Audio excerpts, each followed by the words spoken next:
Come on in. We've been expecting you. We know you're watching this video on our website or YouTube channel because you want to know the exact steps on how to rush apostille this type of document as fast and as easily as possible. So buckle up, and here we go. Hi, if you're watching this video right now, it's probably because you're needing to understand where and how you can rush apostille a Social Security benefits letter, which is considered a non-recordable document by the Texas Secretary of State. What will it cost? What is the current turnaround and processing times? And what are the exact steps you need to follow to place a Texas apostille order with us? First, all documents classified by the Texas Secretary of State as non-recordable documents, like a Social Security benefits letter, cannot be emailed or faxed to us by you to apostille. But there's one exception to this that we'll go over in a minute. You must either mail us or drop off to us the original wet ink signed certified copy affidavit along with a photocopy of your Social Security benefits letter at our main Austin, Texas office. Second, all non-recordable documents must be properly wet ink notarized by a Texas notary public. No other state or country can be used, only a Texas notary. Then you, a lawyer or a Texas notary, must include or attach on your non-recordable document either this Texas notary jurat or acknowledgement text as shown here. So this is a Social Security or an SSA benefits letter. It'll look just like this. Your name will be right here in the upper left-hand corner, and they'll date it, and they'll have a BNC number and an RFE number. And this is the second page that it normally is. So you cannot get an apostille on your original Social Security benefits letter from the Texas Secretary of State, and this is not considered a federal document, so it cannot be apostilled at the U.S. Department of State. And you can contact both of them, of those agencies, and they'll tell you the same thing. So what you can do, though, is you need to make a photocopy of your Social Security letter. So you cannot send us or drop off this original letter to us. You must make a photocopy of it, and then you must attach and get and sign and notarize a certified copy affidavit. And this is what you're going to use right here. So what you're going to do is you can either copy and paste this right here onto a Microsoft Word document, print it out, and then you're going to sign and go get this notarized, and then attach it by paperclip to the copies of your letter. Or even easier, just click on this PDF icon right here, and it'll download everything you see here that's highlighted. And then again, you're just going to print it out and go get it signed. But it's important that the notary doesn't mess up, which happens all the time, or you don't mess up. And we've tried to dumb this down over the years. We keep on trying to make it dumber and dumber so notaries don't make mistakes. So first, right here, like it says, print Social Security benefits letter holder's name. This is where you have to print. You do not sign as in cursive. You print your name. And then also important, you must print your name exactly the way it is on your letter. So if you look up here, like I showed you before, on this letter, in the upper left-hand corner where it's blurred out right here, they're going to print your name. However your name is printed on that letter is how you have to print your name right here. And that's also how you need to sign your name right there where it says Social Security benefits letter signature. So very clearly it says signature, print. We have people that will sign their name there. Your document's going to get rejected. Okay. Then the notary part. The notary must print your name right here.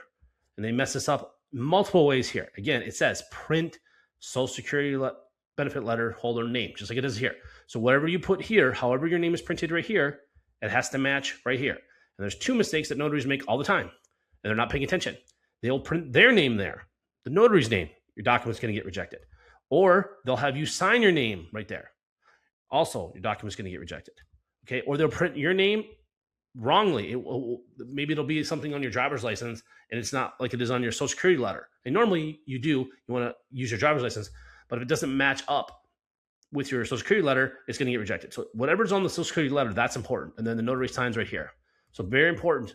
Don't assume the notary is going to know what they're doing because most of them don't. You can also use a Texas e-notary, which is also called an online notary, virtual notary, or remote notary to notarize your document via Zoom if you do not currently reside in Texas or the U.S. In this scenario, you can use our Contact Us page to upload and send us your electronically signed and notarized document so you never have to mail or drop off anything to us. And to get to our Contact Us page from this page, there's three different ways. You can click right here, you can click on her, or you can click right here. On our Texas Apostille order form page that you can access by clicking on the order form button at the very bottom of this page, you'll need to complete the online Texas Apostille order form, then print it out, then drop it off or mail it to us along with a prepaid return FedEx or UPS shipping label so we can mail all your documents back to you or to whomever in the world you want. Again, if you're going to do the electronic version, then you don't have to mail or drop off anything. And then you're going to go to our Contact Us page, and you're going to upload 3 PDFs there. You're going to upload a PDF of your electronically notarized certified copy affidavit and a copy of your Social Security benefits letter. 2, you're going to upload a PDF of your prepaid return FedEx or UPS shipping label. And yes, we will accept DHL for countries like in Europe or South America and Central America, but we don't recommend it because it will slow the process by at least a day. And 3, you're going to upload a PDF of our order form page. So when you go to our order form page, instead of clicking print and then it prints a hard copy onto your printer, you're going to go to your computer/printer settings. And on your drop-down menu on your printer settings, you're going to choose the option that says Save as PDF. So when you go to print our order form page out, it will save it as a PDF. You're going to save that, and then you're going to upload into our contact page. And that's it. You don't got to drive anywhere. You don't have to fly nowhere. You don't got to mail anything. You don't have to leave your house. And you can do this from anywhere in the world. That's that easy if you go the electronic route. Next is step 2, which is the shipping instructions. This is step 2. I'm going to go over how you're going to get documents to, and we're going to get documents back to you. So the shipping to and from, and how you have to create the shipping labels and what you have to do. So depending if you're getting a state, federal, or embassy level documents apostilled, or all 3. If you're going for example, a non-Hague country, you have to go through the legal, that's called the document legalization or attestation process. And if it's a state level document, like say a birth certificate for, let's say, Vietnam or Thailand, you'd have to get it done at the state level of Texas, then the U.S. Department of State, and then the embassy of that country. And that's the 3rd step. So I'm going to go over all that on how you have to do the shipping. So to get your documents to us, there's going to be typically only 2 ways. One, which is the easiest way and what we recommend to 99% of people, and that's you're going to overnight or mail your documents to our Austin address, which is on our order form page and on our shipping instructions. Or if you live in the Austin area, you can drop off your documents to us. Again, it does not speed up the process, which we go over in step 3. It does not speed up the process at all, mailing it or dropping off. It's not a walk-in service. You can't walk into our office and come out with it and getting an apostle. Apostles are only done at the Texas Secretary of State, U.S. Department of State in Washington, D.C., or a consulate or embassy of that foreign country, and we do all the legalizations in our D.C. office at all the foreign embassies in D.C., which is where 99% of all the foreign embassies are located at. So I'm going to go through what you have to do. So if you're going to mail your documents to us, please do not use the post office. Do not use the United States Post Office. They lose documents constantly. They lose billions of dollars for a reason every year. They are incompetent. They're unreliable. Do not use them. Do not mail your documents to us or have us mail them back to you, because it's usually the tracking is horrible. We recommend only to use FedEx, but if you want FedEx or UPS, or if you're in Europe or in South America or Central America, I know it's big down there in those countries, is DHL. But again, the most reliable and who we recommend, and we ship with them every single day, and we ship up tens of thousands of documents, and we have clients on 6 continents, haven't got Antarctica yet, it's FedEx. They are by far the most reliable. If you want your documents not to be damaged or lost, they are the most reliable, and they are the cheapest if you're using documents in the US by far. And I'll give you an example. We ship to our DC office from Austin, Texas. So the middle of Texas, all the way as far as you can possibly go across the country until the Atlantic Ocean to Washington, DC. It costs us $10.95 to 2-day FedEx documents to our DC office. If we use UPS, same turnaround time, it's over $40. If we use the post office, it's over $20. It's like $23. It's over twice. So if you're using documents, FedEx is so much cheaper than using UPS and the post office for that matter, if you're doing it fast within overnight or 2 days. Most people don't realize that's only if you use the FedEx One option. And our video on our shipping pages, they're going to go through that. I'm going to explain that. So here's the links you're going to click on. So this will do a long video, another 15, 20-minute video. It will walk you through something that FedEx or UPS doesn't even do on their website. We have screenshots and a video walking through the screenshots on how you can create a prepaid return shipping label on FedEx.com or UPS.com from anywhere in the world. So I don't care where you live in the world, you can go online and you can create a prepaid shipping label, and then you can print that out and mail that to us, or you can download it and email the PDF that they give you. It's only a PDF. You cannot give us shipping labels in a Word document or a GIF or a JPEG or whatever it is. You need the original PDF that both UPS and FedEx will give you. when you create it, and you click on these links right here, and they'll show you a video and walk you through screenshots on how you have to do that anywhere you want. Okay. And then if you're doing internationally, you have to do what's usually called a customs invoice or customs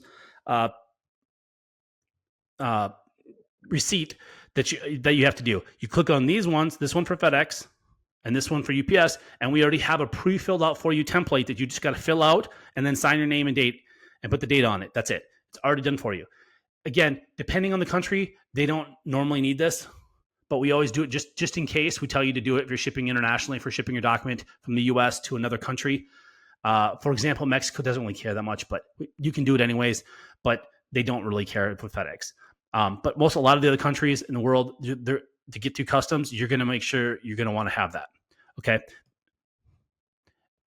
And then the other big thing is you cannot put our name on the shipping label. Let me repeat myself. You cannot put our name, phone number, or address anywhere on your shipping when we're shipping it back to you. That's the shipping to you. So we've apostilled your document, and now you want it to return to you or to a law firm or to another country or a friend or family or coworker or a company or government entity, wherever you want us to send it. You're creating a prepaid shipping label. Okay, you are the importer and you are the shipper. So you cannot have our name on it, because if it goes through customs, we'll get billed for it, and we do get billed for it, hundreds of dollars. That's not ours. So we will not ship your documents back to you if you put our name on it. Okay, think of it like a envelope that you're mailing to somebody. In the upper left-hand corner in the United States, you put the return sender, meaning if the address you send it to it's a wrong address or the post office can't deliver it, they're going to return that mail to you. That's what we're asking for. You just can't put our address on there. You have to put any address. It doesn't matter what it is. You can put your friend, family member, coworker, a business. It doesn't matter. You just can't put our information on there. Again, you can just put yours. That's what people do. You can put your address as the to and the from. So, for example, you're shipping it. You want it shipped back to Europe, let's say. You have a friend or family member in the U.S. You can just use their address. Again, this is only if your document gets returned to you. They need an address to send it back to. Or if it goes through customs, they have to have an address to bill someone if you didn't pay the customs or whatever. Again, it doesn't really matter. You just can't put our address on it. It's real simple. And then again, both of these, you click on this, we'll go through what that means on how to do it. When you get to the FedEx or UPS, when you're online doing it, they'll ask, where is it getting sent from? You just can't put our address or phone number on there. It's very simple. People do it every day. People say we can't do it. Yes, you can. You're just not doing it right. Just follow our directions. Do it online. Don't walk into FedEx or UPS store to try to do this, because a lot of times those people don't know what they're talking about. You can just do it online. We have it done every single day from every country in the world. You can create the label online, not using our address. Because again, you are creating the label online and you are paying for it, not us. We are just simply dropping it off at FedEx or UPS or DHL for you. So you cannot put our address, because then we technically, in the eyes of FedEx or UPS or DHL, we are the importer. Then we are the shipper. Do you see that all the liability, the legal liability falls onto our company, and we don't. Our legal policy, our company policy, we can't have that.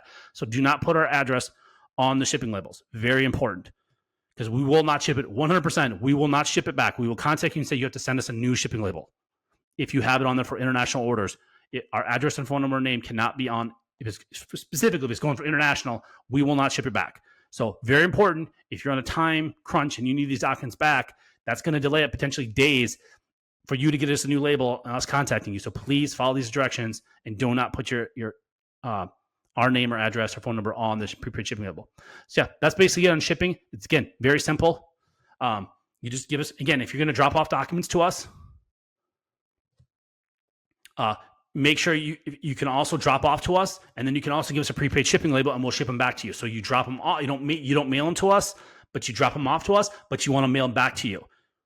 A lot of people do that as well. So you go online, create your shipping label, and when you drive to our awesome locations, you drop off your documents, and then the same day, the next day, 2 days, as we go over in step 3, how long it takes the Secretary of State to issue them, or the federal government, or the embassy, then we'll ship it back to you. So that's about it. Thanks. This is step 3. I'm going to go over the current pricing that we have, and if you're going to drop off documents to us, and our turnaround times that are as of today, November 30th, 2025. So if you're going to drop off documents to us, what you're going to need to do is you're going to need to print off our order form that you do online, which you're going to click down here, right here. By clicking this, you'll go to our order form page, and that's what you're going to fill out online and then print it out. And there's another video there that will go through how to fill out the order form and all that stuff. So if you're going to mail your documents to us, which is what most people do, you print out our order form, and then you send that along with your documents like we state in step 2, you send it to us. If you're going to drop off your documents to us in person, which does not speed up the process, and I'm going to go over that, if you're going to drop it off in our Austin office, which is the only location, not Houston, not Dallas, only our Austin office, you can drop it off, your documents. So if you live in the Austin area, you need to print off our order form and then bring that in along with your documents. And then I'm going to go over right now our cutoff times. So for same day service, what that means is we're going to file your legal documents with the Texas Secretary of State if we get your documents by 12 p.m. Central Standard Time, Monday through Friday, excluding any major federal or state holidays. So whenever the Secretary of State is open, and they're actually closed more days than just the federal and state, like for 4th of July this year, they closed the Monday after 4th of July. That wasn't a federal holiday. And they closed this week, Wednesday, before Thanksgiving, and that was not a federal holiday. Or Black Friday, they are closed as well. That's not a federal holiday, but they're closed. So they're closed for 3 days this week, and they'll be closed for 3 days for Christmas. They've already announced the day before Christmas Eve Day. So Christmas Eve Day, which is not a federal holiday. So whenever they're closed, we cannot file your document. Just make sure you know that, so you're aware with the turnaround times. No company can file your documents unless the Secretary of State is open. So I just want to be clear about that.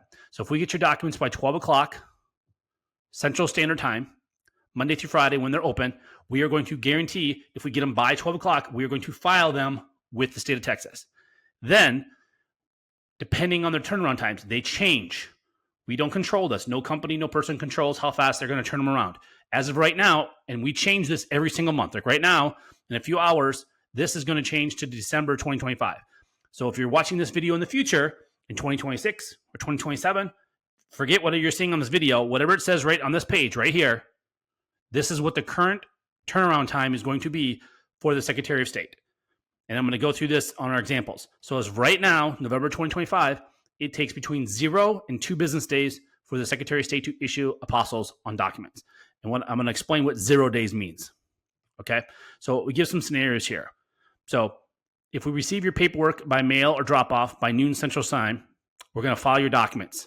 Then it's possible, not probable, the Secretary of State is going to issue your apostille the same day. So same day means 0, meaning we're going to get your document by or before noon of that day. We're going to file it that day, and they may issue it that same day, and we're going to mail back to you the exact same day. That is 0 days. Or it could take them up to 2 business days after we file it have them issued to you. Okay, so I'm going to explain our examples here. So scenario 1, we receive your documents before or by our noon Central Standard Time cutoff time on a Monday, and then we file it that same day. The Secretary of State will either issue an apostille on your documents the same day, which is 0 days. The next business day, they might do it, which is 1 day, or 2 business days. So the worst case scenario, you're going to get it and mail back to you is on Wednesday. So that is the best case scenario if we get your document by 12 o'clock. Okay. Example number 2 is if we get your document after noon Central Time. So if you mail it to us and we get it at 2, 3 o'clock in the afternoon from UPS or FedEx or DHL, or you drop it off at our office at 2, 3, 4, 4:55, we have people right before 5 o'clock drop it off on that same Monday, we're going to file it then we can only file it the next day. We're going to file it the next business day. And then they could issue it that same day. That's 0 days. They might issue it the next business day, 1 day, or 2 business days. So worst case scenario, we can pick it up and mail it back to you on that Thursday. So again, both scenarios, if we get your document on a Monday, we get it before noon or after noon, it's going to be Wednesday or Thursday. So again, the absolute worst case, unless there's a zombie apocalypse or an orc uprising or alien invasion, if you do it on Monday, it's going to be mailed back to you on Thursday. Worst case, best case, it can be mailed back to you on Monday. So just to go through that. And I cannot stress this enough. If you're traveling to our main office in Austin, dropping off your documents instead of mailing to you does not speed up the process. It doesn't matter if we get them by drop off or by mail before noon or after, it's going to be the same turnaround time. Too many people, they don't read our website, they don't contact us, and they show up thinking it's going to be done the same day. And that's not possible because it's Secretary of State. It's up to them. They are going to decide if they're going to issue it the same day, next day, or 2 days. So please, unless you live in the Austin area, it does not speed up the process. Just overnight your documents to us, like we say in step 2, how to do it. Okay. And then these prices are as of today. These might change next year in 2026 or 2027 or 2028, whenever you're watching this video. But don't go by what this video says. Go by what this is saying right here. Whatever this says right here, whatever it says right here at this time, that's the current pricing. So for the first document, so if you need one document to Apostille at the Secretary of State, it's $95. And that includes all filing fees. So you don't write us a check or money order, a cashier's check. You don't send us money for the state filing fee. And you do not do the paperwork. You don't send us the state form. We have our own forms, and we pay the filing fee. So it's just $95. That's it. There's no tax. It's just $95 flat. That's all you call. And then if it's multiple, it's discounted. And this is just an easy little chart for you. If it's one document, it's $95. If it's 2 documents, you need Apostille, and this is at the same time, it's $170, 3, $245, so and so and so and so. So that's just the current pricing all the way. We just have it. And again, any additional documents are $75 each. And then when you're ready to order, you just click this button, and that's going to take you to our order form page for Texas Apostilles. And again, this is only for Texas. This isn't for federal pricing or corporate pricing, Texas corporate pricing for corporate documents to Apostille or embassy fees. This is specifically only for Texas Secretary of State and Texas documents. So documents that are notarized by Texas Notary or documents that were issued from a Texas entity, city, state, county, or state government, like a Texas birth certificate, death certificate, marriage license, divorce decree, criminal records, checks, driver's license, power of attorneys, stuff like that. So that's step 3. Thanks.